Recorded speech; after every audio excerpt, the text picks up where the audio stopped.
இப்போ இந்த எண்ல பிறந்திருக்கிறாங்க அப்படின்னா, இந்த லெட்டர்ஸ்ல தான் உங்களுக்கு பேர் வரணும். அப்படி அமைஞ்சா அவங்க வாழ்க்கை எப்படி போகும்? அப்படின்றத துல்லியமா நம்மளால சொல்ல முடியுமா சார்? இப்போ உதாரணத்துக்கு இப்படி எடுத்துக்கலாம். 4ஆம் ம். தேதி, 13ஆம் தேதி, 22ஆம் தேதி, 31ஆம் தேதி. இந்த தேதியில பொறக்கும்போது, ராசி நட்சத்திர பிரகாரம் அந்தந்த டயத்துக்கு அந்த தேதியில பொறக்கும்போது, அந்த நேரம் இருக்கு. அந்த நேரத்தில காலம்பர பொறந்தா ஒரு ராசி, சாயந்திரம் பொறந்தா ஒரு ராசி.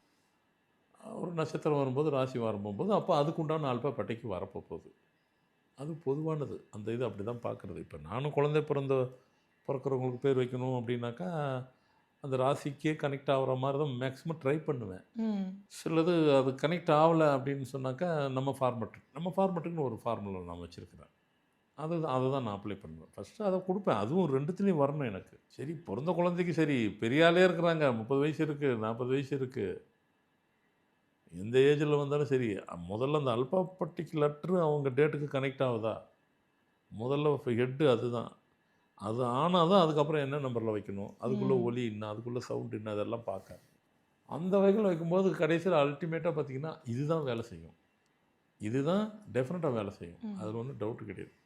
இது நான் உலகம் ஃபுல்லா வந்துட்டு பல ஆண்டுகளா இத தான் பண்றேன். சார் மக்கள் என்னதான் தெரிஞ்சுக்கிட்டாலும், சார் கிட்ட இருந்து ஒரு வார்த்தை வருது அப்படின்னா, அத அவங்க வேத வாக்கு மாரி ஃபாலோ ஆமா. பண்றாங்க. அத எக்ஸிக்யூட் பண்ணி பார்த்துட்டு சக்சஸ் ஆகுதா இல்லையா அப்படின்றது நம்மகிட்ட பதிலாவும் வந்து சொல்றாங்கன்றப்போ, ஆமா. நீங்க அத சொன்னா இன்னுமே அவங்களுக்கு பயனுள்ளதா இருக்கும் சார். கண்டிப்பாக. அதனால இப்போ வந்து பார்த்தீங்கன்னா, இப்போ நம்ம கான்செப்ட்ல வந்து பார்த்தீங்கன்னா, இந்த 4ஆம் தேதி, 13, 22, 31ஆம் தேதி பிறந்தவங்களுடைய பெயரின் அல்பாபெட்டிக் முதல் எழுத்து 7 பேர் வச்சிருக்கிறாங்க. அப்படின்னு வச்சுக்கிருவோம். இவங்க லைஃப் எப்படி இருக்கும்? அப்படின்னு பார்த்தீங்கன்னாக்கா, ஒரு குழந்தையா இருக்கு. குழந்தைக்கு அந்த பேர் 7 பேர் வைக்கிறாங்க.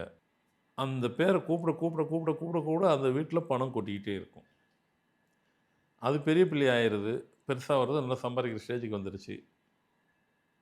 அதுக்கு பணம் தானா அந்த பேர தாங்கி இருக்கிறவங்களுக்கு 7 பேர் வச்சுக்கிறோம். அப் டூ லைஃப் வரைக்கும் பணம் பிரச்சனையே இருக்காது. பணம் எங்கேருந்து வருதுன்னு தெரியாது. கொட்டிக்கிட்டே இருக்கும். ம். இதுதான் உண்மை.